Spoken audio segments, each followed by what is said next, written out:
మన సమాజంలో ఒక బాధాకరమైన నిజాన్ని ప్రతిబింబించే కథ ఇవాళ మీతో చెప్పాలనుకుంటున్నాను. కొత్తగా ఒక మహిళ నా క్లినిక్ వచ్చారు. ఆమెకు అత్యంత ముందుకెళ్ళిన స్థాయిలో రొమ్ము క్యాన్సర్ ఉంది. రొమ్ములో గడ్డ చాలా నెలలుగా ఉండింది, కానీ ఆమె ఎప్పుడూ ఎవరికీ చెప్పలేదు.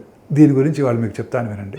ఆ మహిళ తన సమస్య ఎందుకు ఎవరికి చెప్పలేదు అంటే బాధ ఉండకపోవడం వల్ల కాదు, రొమ్ము అనే మాట చెప్పడమే ఆమె మనసుకు భయం కలిగించింది.